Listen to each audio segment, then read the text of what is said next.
Hai semua, Assalamualaikum warahmatullahi wabarakatuh. So today we continue solving inequalities. As we all know, we have three methods of solving inequalities, quadratic inequalities. We have graphical method, and then we have number line. And the other one is by using table. Okay, so today kita nak kita nak solve inequalities by using number line, right? Okay, let's say we have x squared minus 2x minus 3 is less than 0. Okay, so bila you dapat inequality, bila you dapat kuadratik, tak kira lah dia inequalities or equation equal, before you factorize tu, make sure dia dalam simplest form dah. So equation ni dah dalam simplest form. Okay, so kita factorize lah. Kalau boleh congak, kalau tak boleh guna calculator, and then you reverse.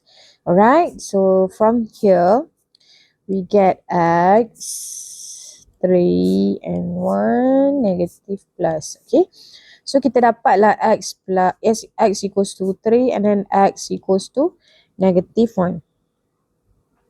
Okay, kemudian kalau kata kita guna graph, graph senyum.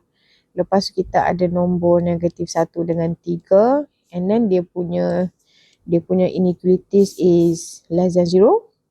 So yang dekat bawah ni lah, right?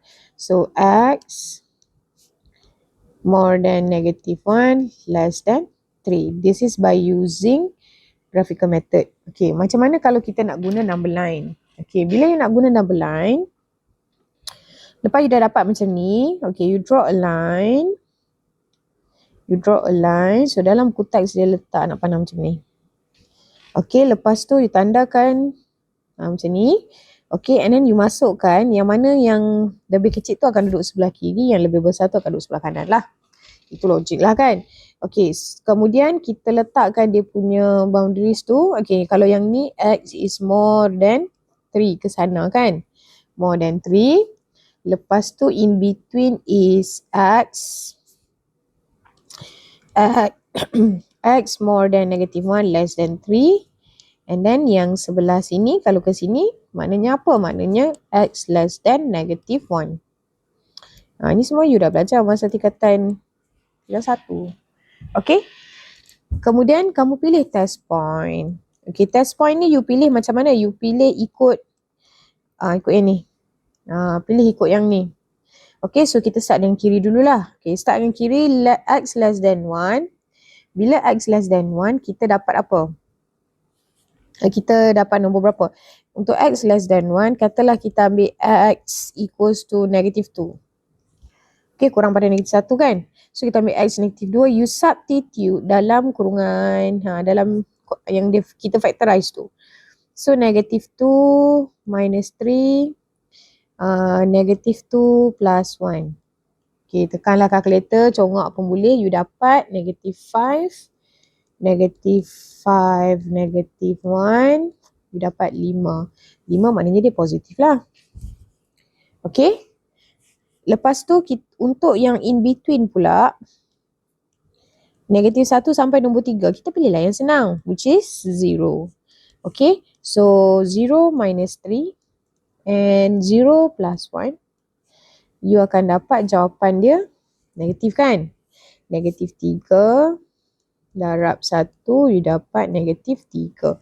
So dekat sini kita letak negatif. And then untuk x more than 3, kita pilih nombor 4. Tak payah pilih nombor besar-besar. 4 tolak 3 darab dengan 4 tambah 1. You dapat, ini mesti akan dapat positif lah. Okay, 1 darab dengan 5 dapat 5. Betul? 1, 5. Okay, so dapat sini positif. Macam mana nak pilih jawapan? Okay, sama juga. You tengok pada dia punya inequalities tadi. Less than 0. Bila less than 0 maknanya negatif lah. Kita ambil negatif. Jadi jawapan dia apa? Jawapan dia adalah x more than negative 1 less than 3. Okay, boleh? Kita pilih yang negatif sebab dia less than. Kalau dia positif, kita ambil plus and plus lah. Kalau dia more than, kita ambil plus and plus. Okay? Okay, next. Kita tengok example 2. You have 2x square plus 6x minus 8 more than 0. Okay, yang ini sama juga macam tadi. Before you factorize, you make sure dia berada di dalam simplest form. Okay, so ni belum lagi simplest form. You bahagi dengan 2, you akan dapat x square plus 3x minus 4 more than 0. Baru you factorize.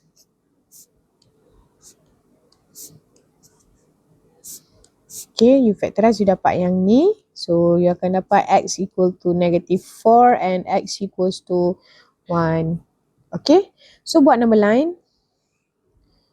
Okay, you draw a straight line by using ruler, right? So, sini negative 4. Sini 1. Sini you akan dapat x more than 1. Yang ni x in between negative 4 and 1. And then yang ni x is less than 4. So yang sebelah kiri always less than, yang sebelah kanan always more than, yang tengah-tengah tu always in between. Macam ni lah, yang in between ni jangan terbalik dia punya sign. Alright, macam mana you nak baca? You baca dari dalam. X besar B kan, huruf B terbalik tu kan. X more than negative 4, ni kecil K. X less than 1.